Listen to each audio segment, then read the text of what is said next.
Y ya vamos a lo que nos ocupa aquí. Bueno, el conflicto cristero, los cristeros, la cristiada, la guerra cristera, como la queramos llamar, es un capítulo tan importante como tristemente desconocido en la historia universal, en la historia de México o en la historia de la cristiandad, no sé exactamente cómo referirme a él. Es un capítulo que pasa prácticamente desapercibido para el público en general, para el público católico, con la beatificación, sobre todo de José Sánchez del Río, Joselito, y el beato Anacleto González, por el Papa Benedicto XVI, el niño Joselito luego canonizado por el Papa Francisco. Pues parece que sirvió un poco de recuerdo del asunto. Y luego la película, supongo que muchos conoceréis, patrocinada por Eduardo Velázquez, pues puso un poco en el escaparate esta guerra, este conflicto. Aunque yo tengo que decir que la película me parece fundamental verla porque es una película bien hecha y de conocer, pero que a mi juicio, y creo que Javier también está de acuerdo, se queda muy corta y no analiza todo lo que hubo detrás. El curso pasado, un amigo nuestro, joven, de este círculo, que fue Antonio Choza, me habló, pues yo conozco que hay un profesor mexicano que sabe mucho de la cristiada porque sus antepasados fueron cristeros y se podría hablar, el profesor allí en el CEU. Entonces, a través de otro Antonio, otro amigo un poquito menos joven, que es Toñín, pues nos pusimos en contacto con él y pues pudimos ofrecerle esta charla y él estarse encantado. Y él es, como digo, el profesor del CEU, es descendiente de cristeros. Yo tengo que decir que yo ya le he escuchado la charla, me parece muy interesante porque él nos va a presentar no solo el hecho puntual de tal batalla o tal acción de guerra, sino todo el ambiente, todas las circunstancias que dio lugar a ese enfrentamiento. Y particularmente en esta casa creo que debe ser un capítulo que estuviéramos muy presentes, ya que fueron ellos los que salieron con el grito de Viva Cristo Rey que comparten con nosotros, y que no es, como se presenta en tantos casos, un conflicto local, particular de una situación, sino que al fin y al cabo no fue más que la guerra entre la revolución y la cristiandad que se resistía a los abusos de la revolución. Como he dicho, Francisco Javier González Remy, aunque él hablará ahora porque en la pantalla veis que está cambiado el apellido. Encantado de tenerte aquí. Muchas gracias. Y la palabra es tuya, que será muy interesante que la mía.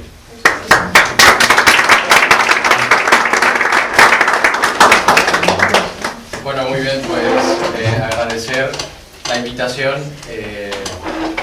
No soy un experto, ¿verdad? Pero gracias a Dios mi padre me dio a conocer este hecho porque ha quedado sepultado, sobre todo en la educación de los mexicanos en el colegio. Nunca nos hablaron de esto y si acaso lo llegaban a tocar quedaba bastante encubierto y lo tocaban como un conflicto entre el presidente Elías Calles y algunos cuantos campesinos y nada más, ¿no? Entonces quedaba totalmente enterrado. Mi apellido no debería ser González, debería ser Rea, porque mi bisabuelo, Severo Rea, es perseguido por los milicianos mexicanos por la cooperación que él tiene con la guerrilla, ¿no? con el movimiento cristero, y entonces él tiene que cambiar este apellido Rea a González. Toda mi familia a partir de entonces tiene este apellido. Mi abuelo era de un pueblo que se llama Salamanca, en Guanajuato, y ahí, buscando archivos, pues hay bastantes familias que conservan el apellido Rea, ¿no? Pero en el caso de mi bisabuelo tuvo que ser cambiado porque pues cooperaba, ¿no? con la revolución, ¿no? Con el levantamiento de los cristeros. Mi abuelo, Jesús, es escondido en un seminario menor porque también peligra su vida y lo esconden a los 8 años en un seminario menor, y ahí está hasta los 18 años. De tal forma que él graciosamente decía que cuando él salió, él al final pues obviamente no se hizo sacerdote, porque si no, no estaría yo aquí. Y él decía que cuando él sale del seminario, con el disgusto del rector, porque pues mi abuelo era una persona que tenía pues muchas cualidades intelectuales y era una persona muy pues él quiso irse, pero el rector estaba muy enfadado, ¿no?, con él. Y él cuando sale dice: yo era un bárbaro que hablaba latín, porque no conocía nada del mundo. Dice: yo no sabía lo que era un restaurante, casi prácticamente no sabía ni siquiera lo que era cruzar una calle. Y cuando fui a una misa una vez fuera, cuando pudimos volver al culto, dice que por primera vez vio a una mujer. O sea, era para él una cosa, un acontecimiento salir de ese enclaustramiento, ¿no? Entonces, es muy gracioso como él lo contaba y bueno, pues gracias a él también pues conocemos todos sobre mi bisabuelo Severo, que el nombre hace honor porque era muy severo. Era un mexicano de corte muy tradicional y recuerdo que nos contaba, ¿no?, cuando él quiso tocar la guitarra, mi bisabuelo le dijo: anda, déjate ya de esas tonterías y ponte a trabajar, ¿no?, déjate la guitarra, la guitarrita, ¿no? Bien. Mi padre nos habla de este hecho de los cristeros, y gracias a él conocemos esta epopeya de la cristiandad, que ya digo, estaba enterrada, sobre todo porque no se hablaba de ello en ningún sitio, ni en el colegio, ni en la educación, ¿no?, en la educación pública. Bien, pues con esto yo creo que ya, luego me gustaría investigar más, pero no he podido ir a más sobre esta cuestión de mi bisabuelo, son cosas que han ido quedando allí. Pero bueno, gracias a Dios tengo esa descendencia y gracias a Dios también tengo esa fe que nos han comunicado, ¿no? El conflicto van a ser, a mi juicio y de otros historiadores, un choque entre dos cosmovisiones. Está la del México evangelizado por los españoles, en donde, digamos, la cristiandad nace, esa nación nace junto con la fe y se forja a través de esa conquista, ¿no? Pero también va a chocar con una cosmovisión de, digamos, de la Revolución Francesa y de todo lo que es el jacobinismo, la masonería y sobre todo la influencia de Estados Unidos sobre México. Esto es importante y hay que señalarlo mientras vamos avanzando. ¿Por qué? Porque México tiene un momento crítico en el que España empieza a tener un cambio y México también.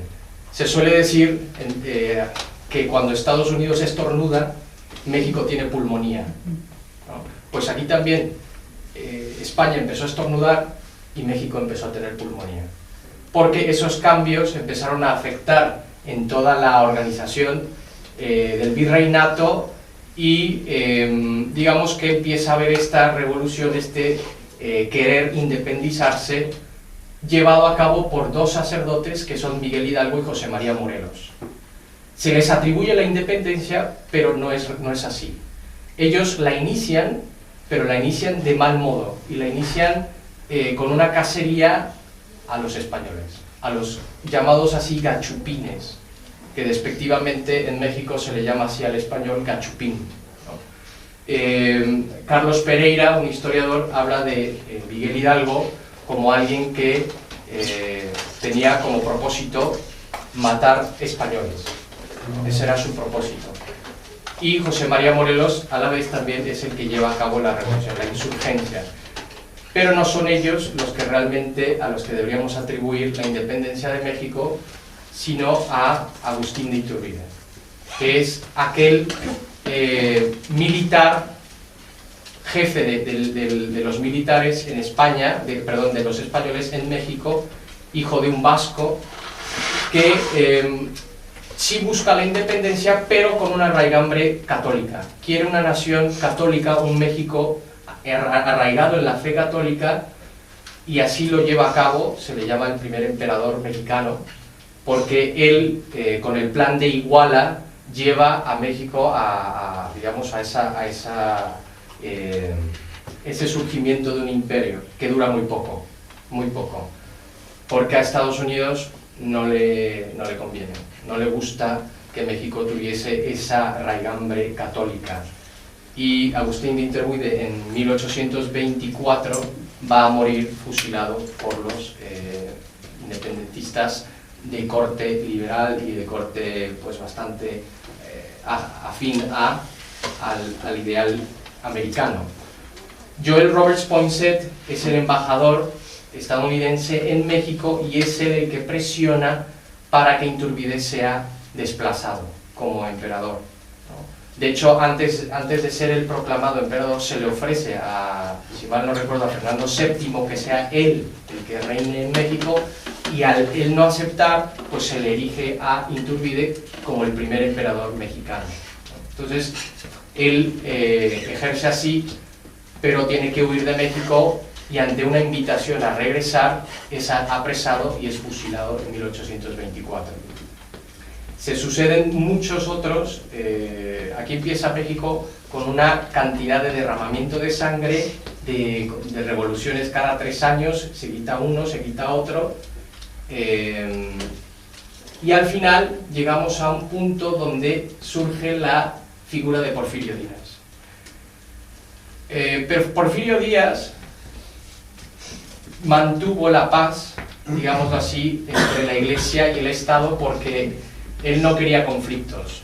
Él simplemente quería mantener pues, el México, digamos, bien económicamente. De hecho, gracias a él, pues México empieza a surgir de manera progresiva y no persigue, no aplica las leyes anticatólicas que se venían dando desde antes, gracias a Miguel Lerdo de Tejada y otros anteriores a él, que no aplica la ley, sino que mantiene en paz a México, ¿no? Porfirio Díaz es uno de los considerados pues, más, digamos, menos bélicos contra la Iglesia, ¿no?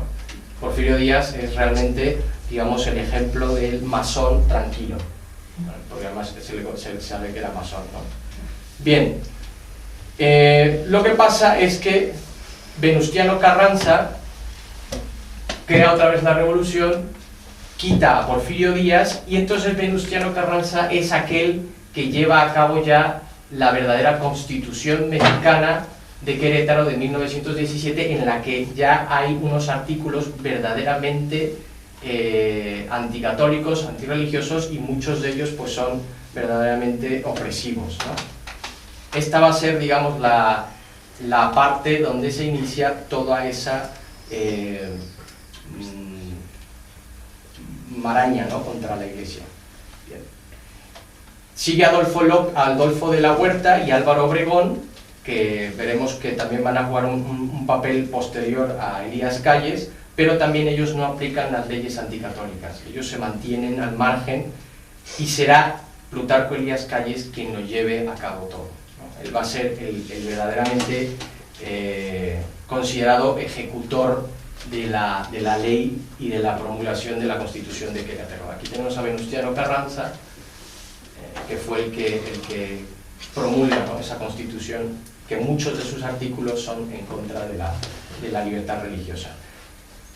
De hecho, hay un verbo en México que se llama carrancear, porque Venustiano Carranza era muy violento, era una persona que pues hacía muchas trastadas a los mexicanos, a los campesinos, y carrancear en mexicano significa pues verle la cara, ¿no?, al otro, ¿no?, engañarlo. Está considerado como un verbo ya, ¿no?, esta parte del lenguaje. Bien, este es el hombre, el ejecutor, Plutarco Elías Calles, masón grado 33, considerado, digamos, de la alta masonería, un personaje muy curioso que viene del norte. Precisamente muchos de los perseguidores de México vienen del norte de México, donde ellos están más pegados a la idea americana y se les llama pochos. El pochismo es, digamos, la idea del mexicano que no se siente identificado con la Nueva España. Se sienten más como parte de la idea de los americanos. Incluso ellos atribuyen al protestantismo el hecho de la grandeza de los estadounidenses, ¿no? Y entonces, claro, ellos tienen otra idea y la quieren aplicar. Y Plutarco Elías Calles va a ser el que lo va a ejecutar. Nada más llegar a la presidencia en 1924, inmediatamente hace valer los artículos más acerbos contra la Iglesia, que son el artículo 3, el 5, el 27 y el 130, que eran pues simplemente la prohibición de sacerdotes extranjeros. Había que hacer un censo de sacerdotes, los sacerdotes tenían que apuntarse en el gobierno cuántos eran para distribuirlos, según la cantidad de población, ¿no? También se prohibieron los votos religiosos, no se permitía que se hiciesen votos religiosos y otros más, ¿no? Entonces, ahí empieza él realmente a aplicar la ley. A raíz de esto, los laicos comienzan a formar una liga de defensa de la libertad religiosa. Es aquí donde empiezan a nacer los movimientos laicos, las asociaciones de defensa, ¿no? Anteriormente había habido un movimiento en contra del Lerdo de Tejada, les llaman como los iniciadores de los cristeros, que fueron los religioneros, pero ellos no lograron nada. Con Lerdo de Tejada fueron movimientos de rebeldía que se quedaron en nada porque no estaban organizados, no tenían una cabeza, un líder que los unificara y los llevara adelante, ¿no? Entonces los religioneros desaparecieron pronto, ¿no? Pero es aquí donde realmente la Liga de Defensa de la Libertad Religiosa hace guerra a Calles. Hay que atribuir a los movimientos laicales, estos movimientos fueron suscitados por un sacerdote jesuita, el padre Bernardo Berjoend, ¿no? Gracias a él comienzan a moverse los laicos, ¿no? Incluso forman un partido político, ¿no? Bien, Calles ante esto, a Calles no le gusta que los laicos se reúnan, se asocien en contra de su gobierno y recrudece y modifica el Código Penal y recrudece las leyes contra los cristeros, no contra los cristianos, que se llama ya la Ley de Calles. O sea que tenemos la Ley del Lerdo de Tejada, la Constitución de Querétaro, y encima Calles va a recrudecer y va a añadir todavía más algunos puntos en 33 artículos, curiosamente, ¿no? Que elige el número 33. Yo creo que ellos no dan puntos sin... Bien. Entonces, se destacan entre esto, pues, el registro de iglesias, la expulsión de sacerdotes extranjeros, y veremos como ya el punto de quiebre con todo es la prohibición del culto. Esto va a llegar después. ¿Por qué? Porque hay una entrevista, hay un periódico que hasta el día de hoy subsiste en México, es El Universal. Y este periódico hace una entrevista al obispo Mora y del Río y le preguntan qué opina él sobre las leyes de Calles. Y este obispo declara que han de resistir y combatir. Claro, esto llega a oídos de Calles y esta es la palabra que enciende todo. O sea, esta entrevista con el obispo Mora y del Río hace que Calles se dé cuenta de que ellos no van a someterse y entonces comienza ya una verdadera persecución, ¿no? Lo cual no quiere decir que los cristeros inmediatamente se levantan en armas y ya empiezan a luchar. Poco a poco se fue dando. Ellos, digamos, comienzan con ciertos boicoteos económicos, manifestaciones, hacen vigilias, oración, se ponen a hacer manifestaciones en la calle, ayunos, las mujeres vestían de negro como si estuvieran de luto. Y nada de esto funcionó, ni siquiera el boicoteo económico, que realmente tuvo consecuencias. O sea, incluso pedían que se comprase lo mínimo en las tiendas, comprar lo mínimo, y no ir a ninguna cosa de entretenimiento. Tuvieron que cerrar 33 cines porque nadie iba. Entonces empezaron realmente a hacer un boicoteo económico, pero Calles se endureció todavía más, ¿no? Es decir, no dio el brazo a torcer. Y esto ya empezaba ya la delgada línea de la sangre, ¿no? Ya estábamos cruzando estos límites. Ante la prohibición de la suspensión del culto, que se da en 31 de julio de 1926, va a haber tres tipos de actitudes con respecto a esto.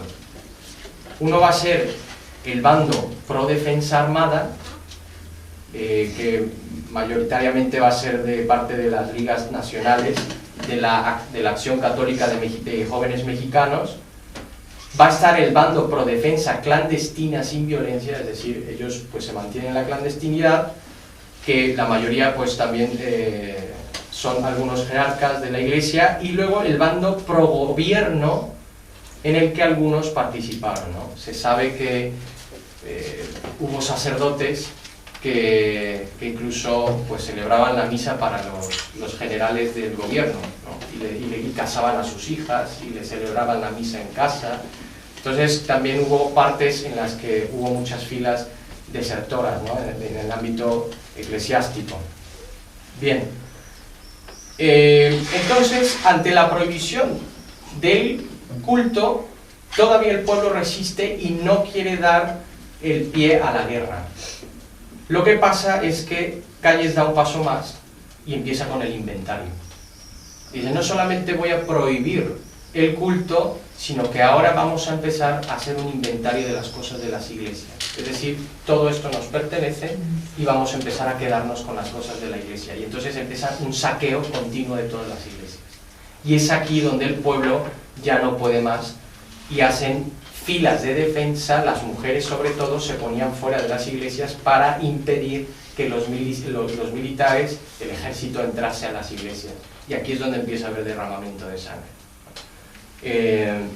De hecho, la primera víctima oficial, 2 días antes de la suspensión del culto, es un anciano. Un anciano que tenía en el escaparate de su tienda un cartel que decía Viva Cristo Rey. Y entonces, al verle ese cartel, iban pasando los militares, le ven el cartel y le dicen, oye, quita eso. Pues no, un ancianito. Pues, entonces lo empezaron a torturar y al final lo matan. Entonces, se considera como el primer hombre que muere por poner Viva Cristo Rey. ¿Por qué el Viva Cristo Rey? Porque México, en 1914, estoy hablando de 1926-27, pero en 1914 en México, con el permiso del Papa, se consagra al Sagrado Corazón de Jesús, ¿no? Y erige a Cristo como su Rey, ¿no? Entonces esto ya viene antes de la encíclica Quas Primas, donde el Papa erige la fiesta de Cristo Rey. México ya se había consagrado en 1914 al Sagrado Corazón de Jesús y constituye a Cristo como el Rey, ¿no?, de su nación. Entonces de ahí empieza el origen del Viva Cristo Rey. Bien, los movimientos, hay muchas asociaciones. Está la Unión Político-Social, la ACJM, Acción Católica de Jóvenes Mexicanos, que en su mayoría van a ser los que van a llevar adelante la defensa. Está la Liga Cívica de Defensa Religiosa, la Unión Popular, fundada por Anacleto González, que es uno de los que al principio no quiere admitir que se deban tomar las armas, pero al final él lo ve, ¿no? Él no toma las armas, pero dice, es verdad que en este momento no hay más que el recurso a las armas, no podemos hacer nada más, ¿no? Pero él no toma las armas. Y por último también las brigadas femeninas de Santa Juana de Arco, ¿no? Aquí ellas eran, ahora hablaremos al último de ellas, porque juegan un papel muy importante también para los guerrilleros. ¿Cuál era el modus operandi de los cristeros? Al principio son levantamientos en poblaciones, sobre todo de México central, Guanajuato, Jalisco, el norte, ¿no? Jalisco, el Alto Jalisco, donde se dan la mayoría de los mártires. Empieza a haber levantamientos y la actitud de Calles es, bueno, esto es levantamiento de viejas y beatos, no se lo cree. Él piensa que esto va a ser una cosa como aplastar cucarachas, ¿no? No cree que esto vaya a ir a más. Lo que pasa es que la liga y las asociaciones toman el mando del levantamiento y empiezan a dirigir de una manera más organizada y sistemática a los cristeros, ¿no? Y aquí es donde ya Calles empieza a ver la cosa un poco más seria, un poco más seria. Lo que pasa es que aún así seguían siendo como movimientos separados unos de otros, y la Liga de Defensa de Libertad Religiosa busca un personaje muy curioso, que es la figura del general Enrique Gorostieta Velarde.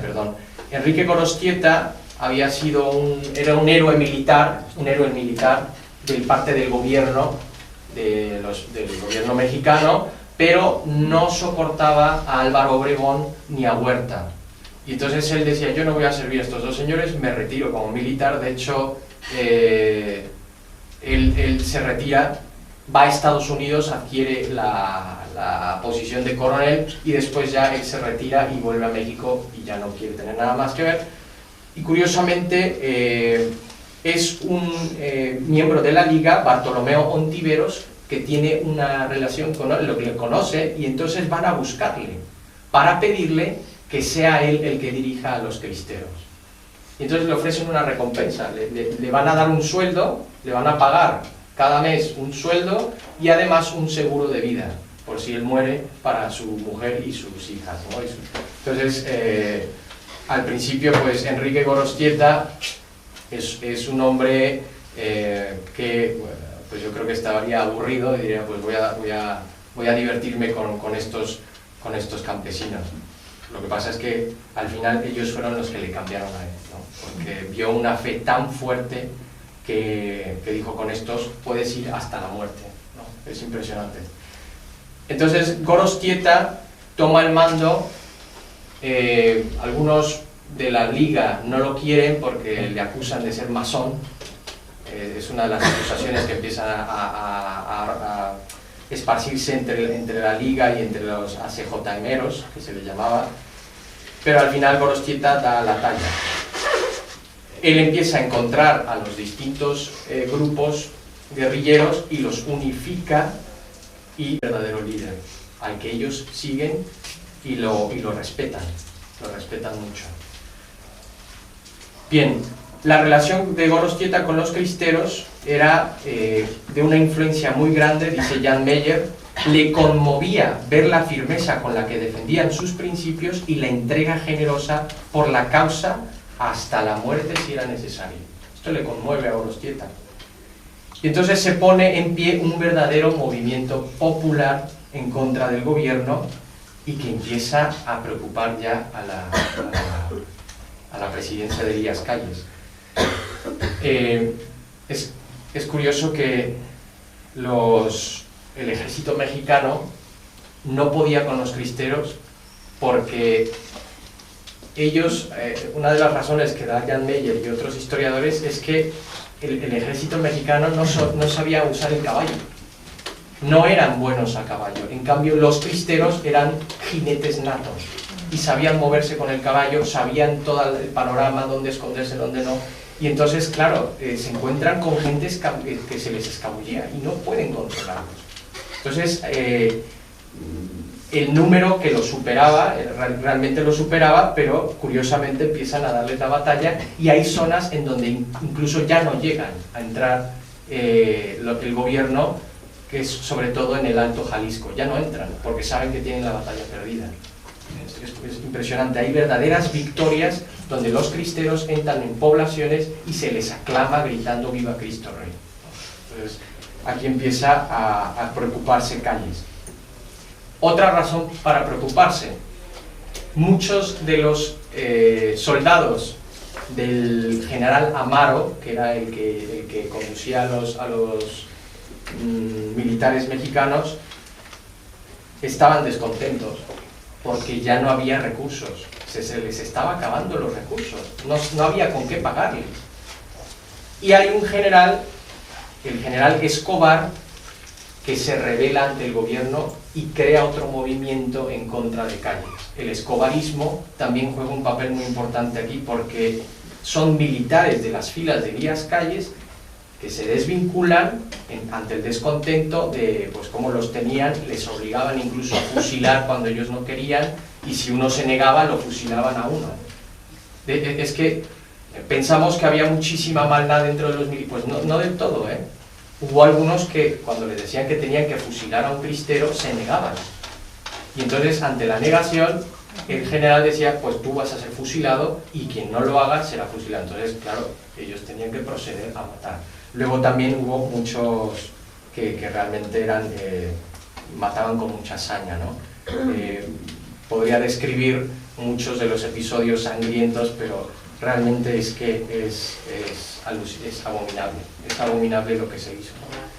Bien, entonces claro, aquí al poner en jaque al gobierno, Estados Unidos apoya al gobierno mexicano, incluso hasta con aviones de reconocimiento. O sea, empiezan a apoyarles y aún así no pueden con ellos, no pueden.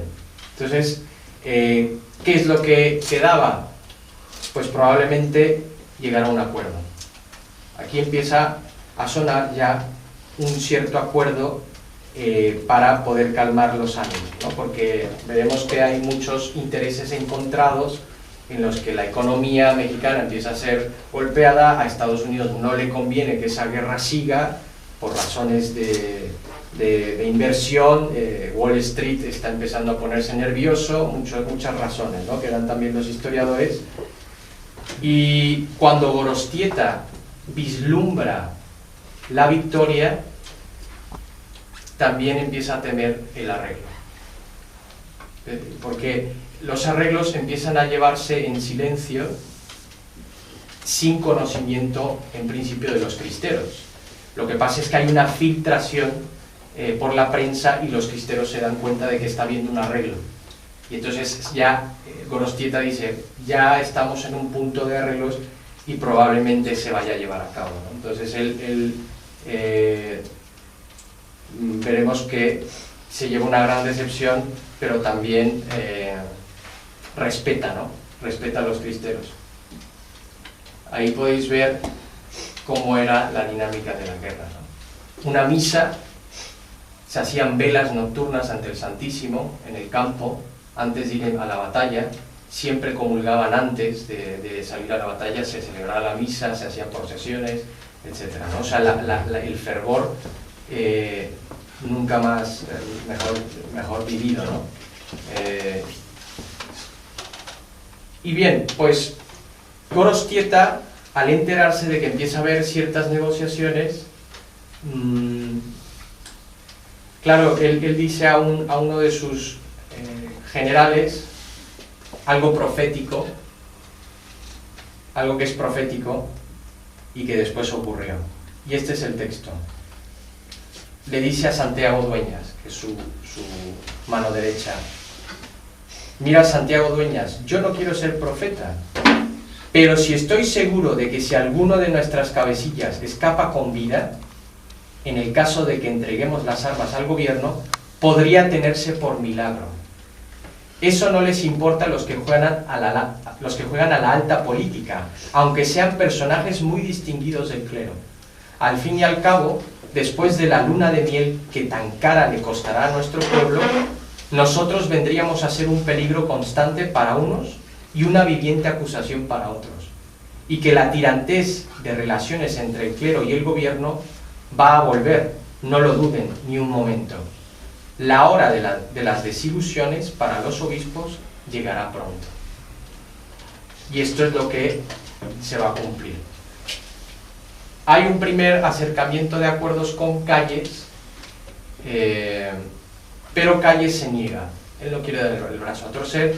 La Santa Sede está informada de todo esto. El Papa Pío XI, lo que él pide como requisito para que pueda darse un acuerdo es que deroguen las leyes. Y esto va a ser de donde él no se va a mover. Pío XI no se va a mover de este principio. Se derogan las leyes y se dan los acuerdos. Si no, no pueden darse los acuerdos, porque las leyes son totalmente anticristianas, ¿no?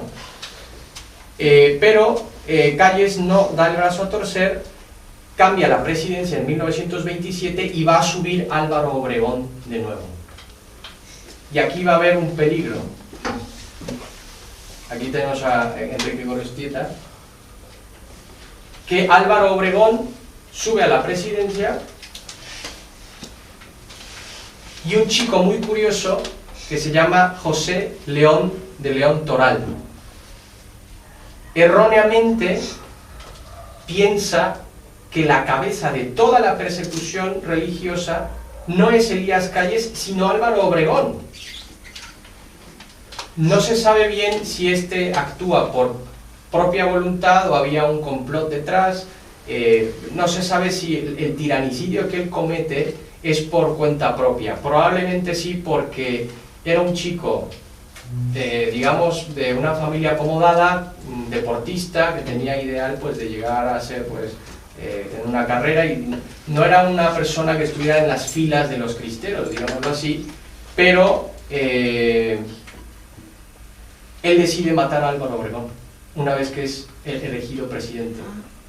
Erróneamente piensa que él es la cabeza de la persecución y que Elías Calles es el títere de Álvaro Obregón. Entonces, cuando Álvaro Obregón está festejando su elección como presidente, este chico se viste de pintor, se acerca a él, están comiendo en uno de los restaurantes, si no mal recuerdo que me decía mi padre, en la avenida de Reforma, y está él con todo su gabinete celebrando. León Toral se acerca a él vestido de pintor y le dice: mire, señor presidente, la pintura que tengo. Y en ese momento le pega un tiro y lo mata, enfrente de todos los que le celebraban, ¿no? Y aquí las negociaciones se rompen de nuevo, ¿no? Entonces este chico, al llevar a cabo este tiranicidio, vuelve la cosa a cero. Y Estados Unidos va a intervenir ya de una manera más fuerte, mandando a el embajador Dwight Morrow. Este hombre de religión metodista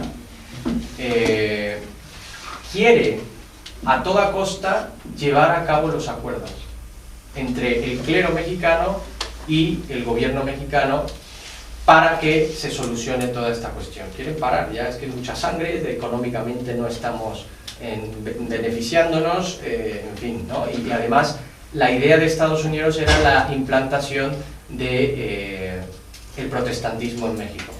Esto es una de las ideas que tenían muy claras.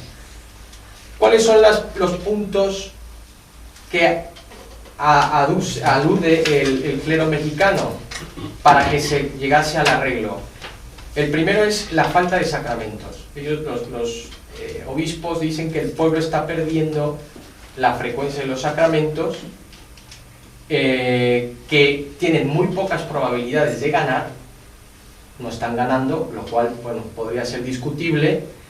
También que los supuestos guerrilleros estaban adquiriendo unas costumbres muy malas, que estaban asesinando, que capturaban y torturaban, entonces estaban perdiendo la fe. Y entonces, claro, esta preocupación eclesiástica es enviada a Pío XI por un obispo, el obispo de Querétaro, el obispo Venegas.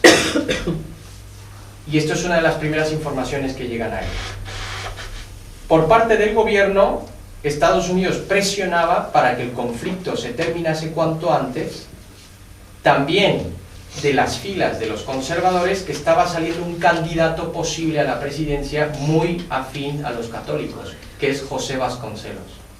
Es un chico que quería defender a los cristianos, ¿no? Entonces ya empieza a salir de las filas y empiezan a ver que posiblemente podría ser un presidente de México, ¿no? Entonces no les gusta tampoco la idea de que suba José Vasconcelos a la presidencia. Y luego también lo que mencioné antes, el levantamiento y la rebeldía de los mismos militares mexicanos. El escobarismo es un golpe duro a Elías Calles. O sea, los mismos militares se empiezan a rebelar contra él. Bien, sube a la presidencia Portes Gil. Muere Álvaro Obregón, entonces Portes Gil es el siguiente presidente de México. Y él entra en diálogo con dos obispos que son Monseñor Pascual Díaz y Leopoldo Ruiz y Flores. Son dos obispos que van a llevar a cabo estas negociaciones, sobre todo porque Dwight Morrow los pone en contacto. No había nuncio en México, el nuncio pues obviamente fue expulsado, muchos de los obispos estaban en el destierro, algunos estaban en Estados Unidos, otros estaban en las Islas Marías, entonces no había manera de comunicación con Roma sino a través de los nuncios de Estados Unidos. Había una comunicación desde la Embajada de Chile, mandaban las comunicaciones a la Santa Sede. Entonces Estados Unidos impulsa estas negociaciones entre estos dos obispos y Emilio Portes Gil. Y lo que prácticamente se va a intentar dialogar es que se devuelva el culto al pueblo y se deje de perseguir a los cristianos. Esos son los dos principios. No se habla de los cristeros del todo. ¿Qué va a pasar con los cristeros? En los acuerdos no se habla de ello, pero hay un salvoconducto, que es que dejen las armas. O sea, el acuerdo es, os devuelvo el culto, no perseguimos más, y con los cristeros hay que llegar a negociar la deposición de las armas. Ese es el salvoconducto. Bueno, pues aquí obviamente los cristeros cuando se enteran de esto pues se sienten muy decepcionados, creen que podían haber alcanzado algo más con la guerra, lo cual pues no sabemos, ¿no? Pero Gorostieta estaba convencido de que si seguían luchando podrían haber llegado a algo determinante con respecto a la persecución, ¿no? Bien, dice Jan Meyer que entonces de un modus vivendi se pasa a un modus moriendi, o sea, el modo de morir poco a poco de los cristeros. Si estaban ganando, ahora con los arreglos, la deposición de las armas, comienza un modus moriendi. ¿Por qué? Porque el gobierno miente. El gobierno les dice sí, os devolvemos. De hecho, un año duró la paz de devolver el culto. La gente, al ver esto, realmente depuso las armas. Ahí se ve la originalidad y la fiabilidad de la fe de los católicos mexicanos, porque al ver que realmente les devolvían lo que más les importaba, deponen las armas y obedecen a los obispos que les dicen hay que deponer las armas. Son fieles, son obedientes, y entonces ellos son, de hecho, cuando prohíben el culto, ponen en los sagrarios un cartel que dice él no está aquí. Entonces, al devolverles el culto, ellos dicen tenemos todo lo que queremos, ya no hace falta luchar. Entonces deponen las armas. El gobierno de Portes Gil miente y empieza a recrudecerse de nuevo la persecución, de tal forma que sistemáticamente los generales del gobierno mexicano, el ejército, empiezan a buscar a las cabezas de los cristeros y los matan. Mueren muchos de los jefes cristeros. Y entonces, claro, el pueblo deja de tener, entre ellos, pues Enrique Gorostieta, ¿no? Enrique Gorostieta se habla de que posiblemente muera traicionado, ¿no? Es traicionado en un cruce entre ejército mexicano, él se pierde, van siguiendo a unos cristeros, y él se pierde en el camino, y los que atestiguan de cómo murió, pues simplemente escuchan que dice ¿quién vive? Y le dijo ¡viva Cristo Rey! Y inmediatamente ráfagas de fuego, y ahí se acabó la vida de Gorostieta. Murió gritando ¡viva Cristo Rey! Bien, entonces al quitarles a sus cabecillas, pues muerto el perro, ya se acabó. Se acabó. Bien, este modus moriendi se va apagando hasta que pues Portes Gil es aplaudido por la masonería, y dice en una reunión, se recoge esto que él pronuncia en una reunión masónica, dice el Estado y la masonería en México son una sola cosa, y esta batalla con los cristianos es de hace 20 siglos. Tremendo. O sea, este hombre le aplaude la masonería, y este pronunciamiento da a entender que no tenían ninguna buena voluntad de seguir permitiendo que los cristianos estuviesen pues levantados, ¿no? Y sobre todo mantener el control de los sacerdotes, ¿no? Bueno, Después, posteriormente, cuando se incumplen estos arreglos, es cuando Pío XI ya saca la encíclica Acervus Animi. Al ver que no se ha cumplido con lo que el gobierno pedía, pues el Papa Pío XI saca esta encíclica recriminando que el gobierno mexicano ha engañado a los cristianos. Entonces es una verdadera tragedia, porque aquí vemos la intención verdaderamente maligna de estos hombres. De hecho, si los cristeros gritaban "Viva Cristo Rey", los militares del gobierno mexicano, esto se recoge en las actas, cuando acampaban, llevaban mujeres, hacían fiestas y orgías y gritaban "Viva Satanás", "Viva nuestro rey, el diablo", no sé qué. O sea, realmente una guerra entre el bien y el mal. Esto es lo que... Entonces, mientras estos hombres estaban en misa rezando para dar su vida por Cristo, los otros se desmadraban y gritaban "Viva nuestro rey Satanás". Impresionante. Bien. Voy a hablar de 3 personajes que son, digamos, muy conocidos por su martirio y que son el emblema de la entrega de la sangre por Cristo, ¿no? Tenemos al padre Miguel Agustín Pro, que muere un año después de que empieza la persecución contra los cristeros en México, en 1927. Y su martirio es uno de los más conocidos porque Calles quiere que los medios de comunicación de entonces estén presentes en el momento de... Incluso se dice, pues todo el fotograma que hay hasta que muere es como si se pudiese ser, ¿no?, una verdadera película, ¿no?, de cómo va a morir. Y esto llega a la prensa internacional. ¿Qué pasa con el padre Miguel Agustín Pro? Un jesuita muy peculiar, era muy graciosillo, era una persona muy alegre. Cuando entran los jesuitas no les gusta mucho. De hecho, creen que no tiene vocación sacerdotal porque dicen: este chaval es un poco ligero, piensan que es muy superficial, ¿no? Entonces pensaban así de él, ¿no? De hecho, cuando uno lee la primera biografía que yo leí del padre Pro, te ríes cuando estás leyéndolo, porque realmente era una persona muy graciosa, ¿no? Pero tenía un corazón enorme, estaba lleno de Dios y quería entregar su vida.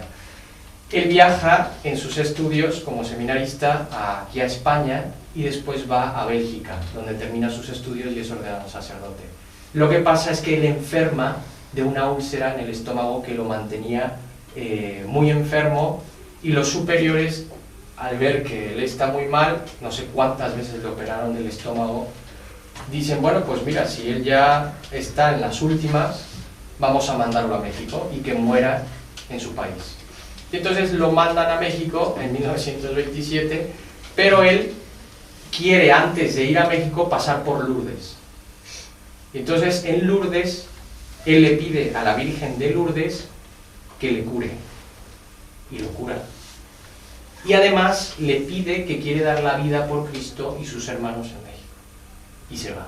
Y entonces él dice que él sintió algo que le curaba, se sentía nuevo, de tal forma que los jesuitas, que pensaban que iba a morir como un enfermo, estaban mandando a un apóstol que inaugura lo que él llamó las estaciones eucarísticas. Padre Pro iba montando estaciones eucarísticas clandestinas en las casas para que la gente recibiera la Eucaristía y celebrara la misa clandestinamente, ¿no? Entonces, él regresa a México, se convierte en un verdadero apóstol.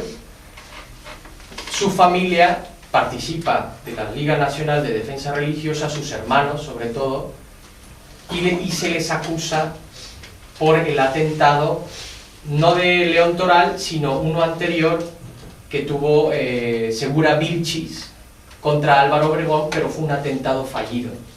¿Qué hizo Segura Vilchis? Segura Vilchis, como conocía a los hermanos del padre Pro, les compra un coche. Y con ese coche él va a realizar el atentado contra Álvaro Obregón, fallido. Entonces cuando ve que ha fallado, Seguravici se estrella el coche, sale corriendo y entonces se pierde entre la multitud y queda el coche. Entonces, claro, se identifica que es parte de la familia Pro y entonces van a por ellos y al padre Pro lo apresan. Sin juicio, sin mediar juicio, Calles decide que sea fusilado junto con su hermano Humberto y entonces recogen todo el fusilamiento, ¿no? Y es muy bonito porque incluso el miliciano que está a punto de fusilarlo le dice: perdóneme, padre, y el padre Pro le dice: te perdono, ¿no? Te perdono, y ya muere fusilado, ¿no? Padre Pro, un mártir beato, muy grande. Otro de los personajes de la gloria de la cristiada es Anacleto González Flores, fundador de la Unión Popular, un chico muy bien formado, abogado, conocedor de la doctrina social de la Iglesia, de la línea del padre Bernardo Berjoen, que funda la Unión Popular, que llega a ser en número de 100.000. Él llega a tener 100.000 adeptos a la Unión Popular, ¿no? Tiene unos discursos que son dignos de leerse y que de un verdadero líder católico laico. Él estuvo en un principio en el seminario, vio que no era su vocación y entonces se dedica a los laicos, ¿no? A los laicos.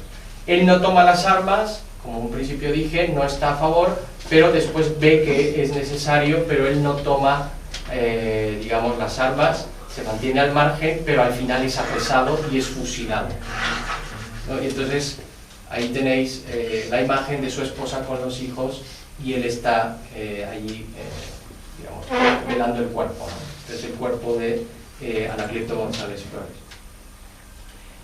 Flores. Ahora leeré como última parte de lo que estoy diciendo un extracto de uno de sus discursos que encaja muy bien, yo creo que con nuestro tiempo y con nuestra situación. Por último, Joselito, el niño santo, el niño mártir, valiente, que da su vida por Cristo. Yo creo que quizás el martirio más conocido, ¿no? por la historia cristiana.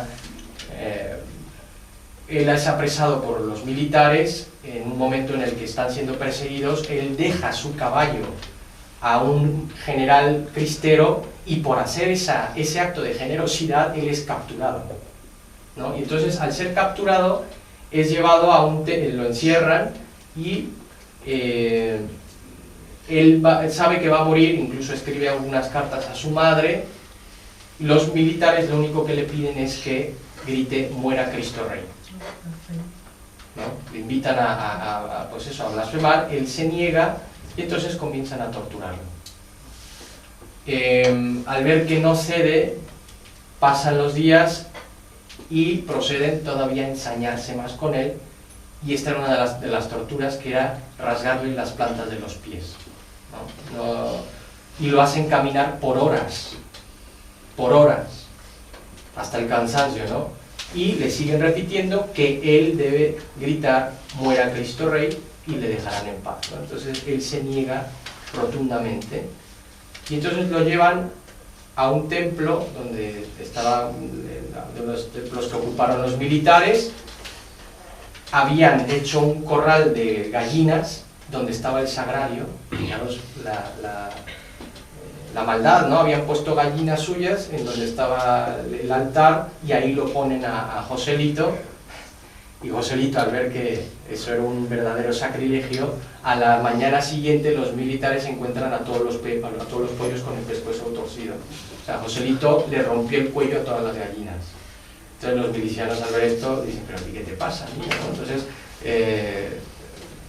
ya se ensañan todavía más con él, lo vuelven a sacar y ya, por último, le atraviesan con la bayeta y le pegan un tiro en la cabeza, ¿no? Y acaban con su vida. Y él, por lo último que se llega a escuchar, porque además los vecinos lo estaban contemplando, es: viva Cristo Rey, ¿no? Y la Virgen de Guadalupe. Ahí tenéis donde está una reproducción de su cuerpo de cera, pues ahí está para visitarlo, contiene una reliquia, ¿no? Bien, y por último, las mujeres cristeras. Esto es digno de mencionar porque ellas, Celia, me parece que Celia Gómez, que es una de las fundadoras de las brigadas de Santa Juana de Arco, donde ellas, a escondidas, empiezan a alimentar a los cristeros con armamento. Tienen unos atrevimientos tales que es verdaderamente de ponerse los pelos de punta, porque ellas van incluso hasta cuarteles y convencer, hablando un poco así en juego con los militares, y empiezan a robar armamento, donde se meten una cantidad de balas y entonces empiezan a alimentar a los cristeros con armamento. De hecho, a los cristeros no les gustó mucho porque llega a decir Jan Meyer que eran tan aguerridas que querían tomar el mando. Entonces los cristeros ya se empezaron a poner un poco nerviosos. Dijeron, oye, a ver, vamos a ver, sí, pero no. Pero es verdad que toman tanta fuerza que ellas quieren también participar en ella, ¿no? Tanto madres como... Las brigadas de Santa Juana de Arco sobre todo eran jóvenes, muchas chicas jóvenes que también mueren, muchas de ellas mártires, con martirios muy duros, vamos, no tengo que decirlo, ¿no? Todo lo que puede ocurrir, pero son martirios muy duros y ninguna de ellas, dice las actas, desertó. No hay ni una sola de ellas que desertara o que confesase dónde estaban los cristeros, los lugares donde estaban, las reuniones. Es impresionante, o sea, una fe férrea, fuerte, y que sin ellas pues los cristeros no hubieran sido cristeros. De hecho, Jan Meyer recoge algunas anécdotas donde había cristeros que no querían ir a pelear y las mujeres los sacaban. Casi a cacerolazos los sacaban fuera de casa. Tú a pelear por Cristo, cobarde, y entonces los mandaban a la guerra. Bien, lo último que quiero es leeros un extracto de Anacleto González, que considero una figura muy importante para los laicos mexicanos y para el catolicismo, ¿no? Y creo que aplica muy bien para nuestro tiempo. Decían en un discurso, es considerado patrono de los laicos mexicanos, decía así: muchos católicos desconocen la gravedad del momento y sobre todo las causas del desastre. Ignoran cómo los tres grandes enemigos, el protestantismo, la masonería y la revolución, trabajan de manera incansable y con un programa de acción alarmante y bien organizado. Estos tres enemigos están venciendo al catolicismo en todos los frentes, a todas horas y en todas las formas posibles. Combaten en las calles, en las plazas, en la prensa, en los talleres, en las fábricas, en los hogares. ¿Y nosotros qué hacemos? Nos hemos contentado con rezar, ir a la iglesia, practicar algunos actos de piedad, como si ello bastase para contrarrestar toda la inmensa conjuración de los enemigos de Dios. Les hemos dejado a ellos todo lo demás, la calle, la prensa, la cátedra en los diversos niveles de la enseñanza. Reducir el catolicismo a plegaria secreta, a queja medrosa, a temblor y espanto ante los poderes públicos, cuando estos matan el alma nacional y atasajan en plena vía la patria, no es solamente cobardía y desorientación disculpable, es un crimen histórico, religioso, público y social que merece todas las execraciones. Los católicos de México han vivido aislados, sin solidaridad, sin cohesión firme y estable. Ello alienta al enemigo al punto de que hasta el más infeliz policía se cree autorizado para abofetear a un católico, sabiendo que los demás se encogerán de hombros. Más aún, no son pocos los católicos que se atreven a llamar imprudente al que sabe afirmar sus derechos en presencia de sus perseguidores. Es necesario que esta situación de aislamiento, de alejamiento, de dispersión nacional termine de una vez por todas y que a la mayor brevedad se piense ya de una manera seria en que seamos todos los católicos de nuestra patria no un montón de partículas sin unión, sino un cuerpo inmenso que tenga un solo programa, una sola cabeza, un solo pensamiento, una sola bandera de organización para hacerles frente a los perseguidores. Y con esto ya...